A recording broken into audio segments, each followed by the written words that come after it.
Hi guys, I'm here today with my birth mom, Christina, and I got quite a few questions on my Twitter, my Facebook, and my YouTube channel. A lot of you messaged me a lot of questions when I posted my adoption story slash meeting my birth mom kind of story video, and so I went through a lot of the questions and picked a page and a half kind of worth out of some ones that I thought were pretty good, and asked my mom while she was up visiting if she wanted to make this video with me.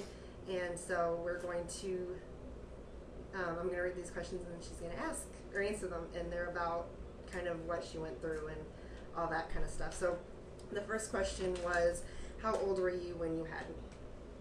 I was 19. So, 19 years old. And that's actually how old I was too when I got pregnant with Madeline. So No, I wasn't. you weren't. No, I was. I was 19. I was 19. Okay, and the next one is, were you scared? I was scared to tell my mom because I was scared about how she would react. But I kind of was scared to go through the whole process, but it got easier as I was going through the counseling, and it helped me to put things in perspective, that you would be a lot better off choosing the way I was going rather than the way I would have went. Right. Because if I'd have went a different way, I don't think it would have turned out the way I wanted it to or you wanted it to. The next question is, how did your family react, or did you hide it? I hid it for a while, mainly because I didn't want to go through having a abortion. I didn't believe in abortion, and I wasn't going to go through the pain of going through that and not having something result from being pregnant. If I was going to be pregnant, I was going to have something productive that I could give to somebody that could, I guess, enjoy, or just for someone to enjoy the gift that I was going to give them. Right. That's a good answer. Yeah. The next question is, how did you end up picking the family that adopted Rachel? The adoption agency picked out 4 or 5 different families for me to listen to. They told me they didn't let me know their names. I wasn't allowed to know where they lived. They basically told me just a little bit about their background. Like, for instance, her family. They told me that he was unable to have children, that her mom was worked at a bank, but would quit her job to become a full-time mom, and that they did not care whether they received a biracial child.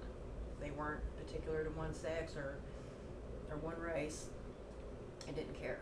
And they said that the area that they lived in, they had been there for a long time. So that made me feel good, because you were in a secure environment and they were grounded, so to speak, and that he was in the church. That's one thing that I really wanted, because I knew if I picked you or picked them, other than the other families that they had interviewed or talked with, I think it was better off this way, because you were going to be in an environment of Christians and raised the way I would have wanted you to raise, but I wouldn't have been able to give you that. Right.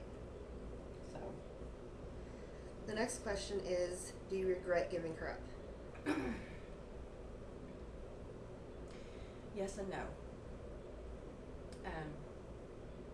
I do regret sometimes, because I wonder, how life would have been if I had kept you. Start crying.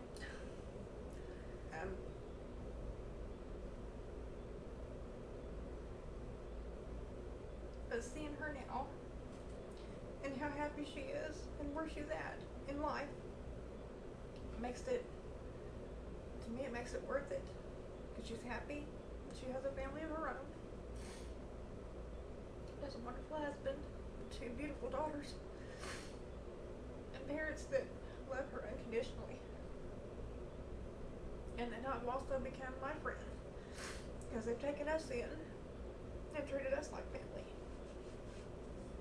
So, I guess, in a sense, I guess more or less, I don't regret it as much as I guess really I don't. I mean, I would have loved to kept her and raised her, but not in the environment she would have been raised in. I wasn't going to do that to her or me. She deserved better than that. She deserved two parents to love her, not just one.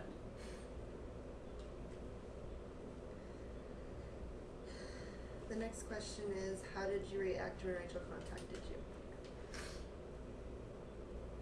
I was ecstatic. I mean, here was this little girl that I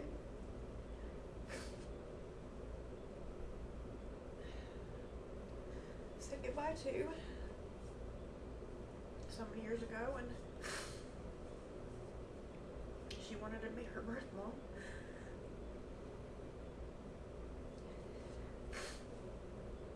And just seeing her for the first time, I can't describe it. It's like when I saw her for the first time at that IHOP. I hugged her and I held her so long. That's the first time that I'd held her since the last time that I held her in my arms. Because I said goodbye to her the second night that I was in the hospital.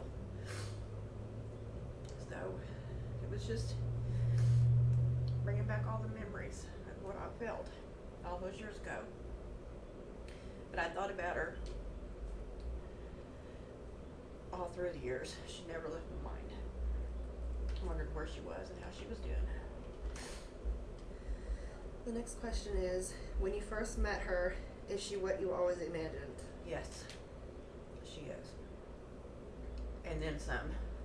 She turned out to be a beautiful woman, and she's headstrong, very independent. She's loving and caring. Couldn't have asked for anything better. How does your family act and think about your relationship now?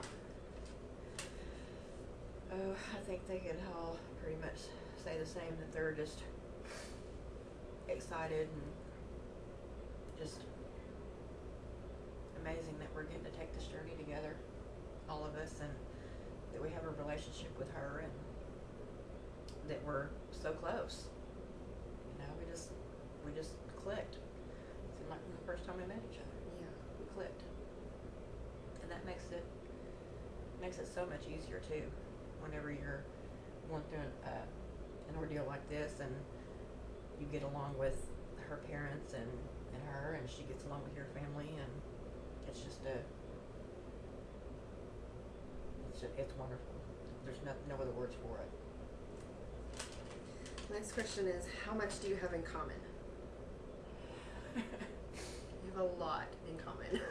Yes, we do. It's mostly medical problems. Yeah. There are some food issues. Yeah, we both don't like the same foods.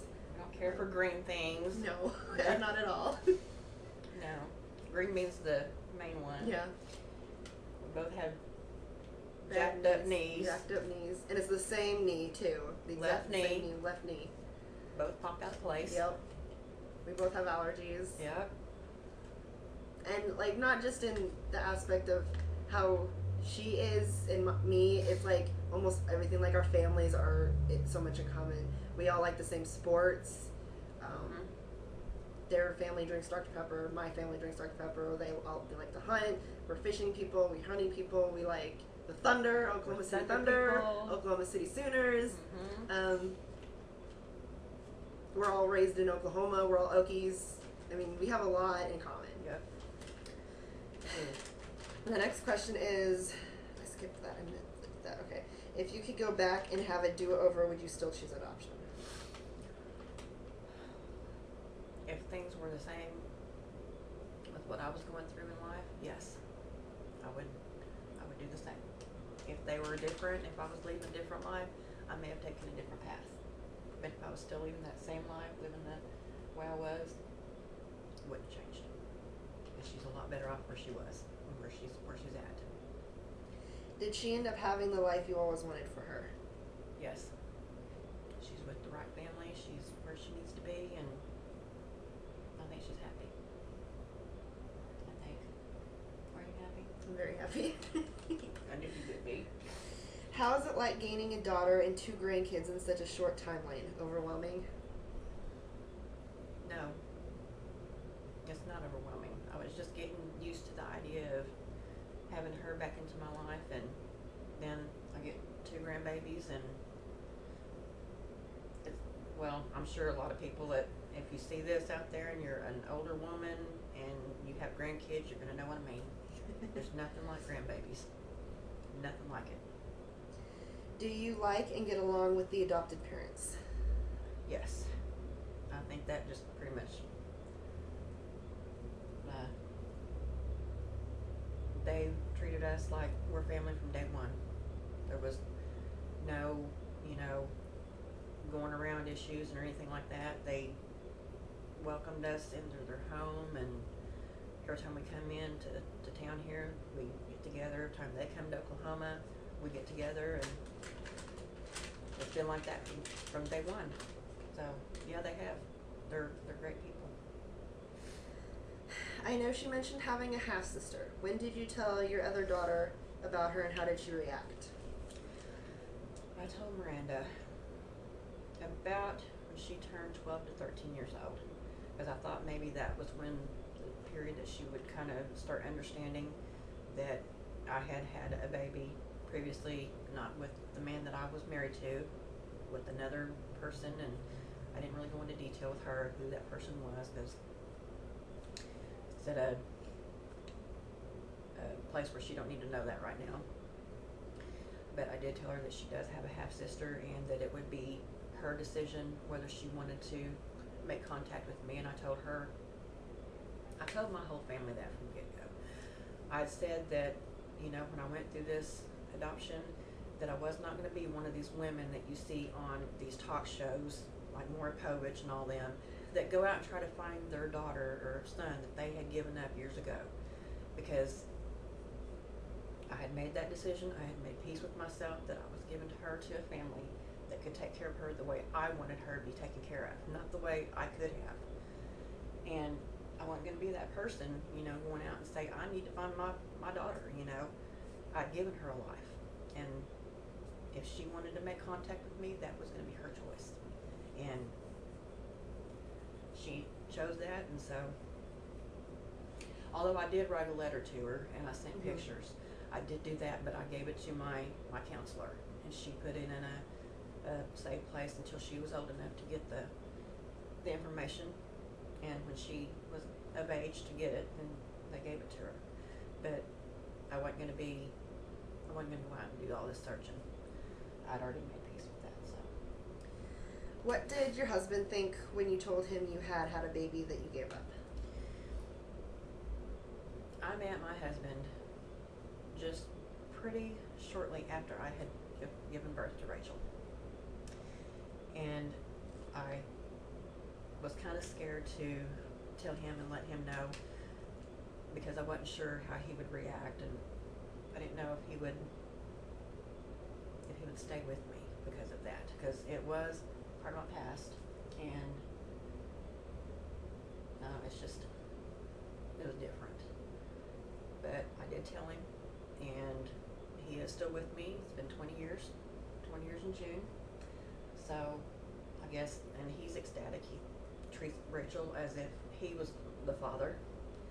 So that I'm appreciative for, because I don't think if I'd found somebody else, they would have done the same. I don't think that they would have. I mean, they might have. Yeah. But he's just been really, and he loves Rachel. And my kids. Yes, and he loves the grandbabies. Yes. He's crazy for them little girls. Yeah. This is the last question. It is, what things are you most proud to see that Rachel has achieved?